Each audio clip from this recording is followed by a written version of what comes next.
বেলিয়াতোর শ্মশানকালী পূজার 50তম বর্ষে আতশবাজি প্রদর্শনী। বেলিয়াতোর শ্মশানকালী মেলা উপলক্ষে আতশবাজি প্রদর্শনী হলো। মঙ্গলবার এই আতশবাজি প্রদর্শনীর উদ্বোধন করেন বরজোড়া ব্লক তৃণমূল কংগ্রেসের সভাপতি কালিদাস মুখোপাধ্যায়। আয়োজকদের পক্ষ থেকে জানানো হয়েছে যে বেলিয়াতোর শ্মশানকালী পূজা কমিটির উদ্যোগে 9 দিনের এই মেলা, এদিন এই আতশবাজি প্রদর্শনীও অনুষ্ঠিত হলো। এই আতশবাজি প্রদর্শনীকে ঘিরে এলাকার মানুষের মধ্যে ব্যাপক উৎসাহ উদ্দীপনা লক্ষ্য করা গেছে বলেও আয়োজকদের তরফে জানানো হয়েছে।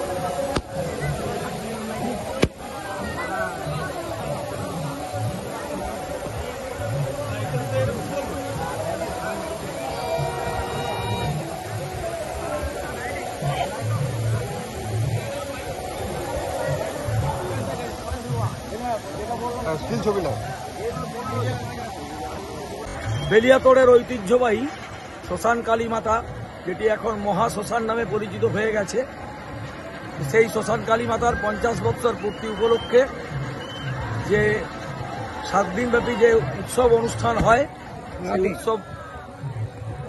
উৎসব অনুষ্ঠানের আজকে বাজি প্রদর্শনী। সেই বাজি প্রদর্শনীতে প্রচুর দর্শক ভিড় করেছে এবং খুব আনন্দ উপভোগ করছে। আর এটা 7 দিন নয়, নবরাত্রি হয়। নবরাত্রির এরপর আমরা আগামী 5 তারিখ এখানে নরনারায়ণ সেবা হবে।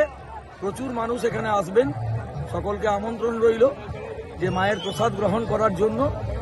ধন্যবাদ বেলিয়াতোড়বাসীকে, শুধু বেলিয়াতোড়বাসী নয়, বেলিয়াতোড় আশপাশের যত গ্রাম আছে সমস্ত গ্রাম এই শ্মশান কালী মাতার কমিটির সাথে সম্পূর্ণ সহযোগিতা বিগত বছরগুলিতে করে আসছেন। এবছরও যাতে তার অন্যথা না হয় তার জন্য সকলকে আহ্বান জানাই। নমস্কার।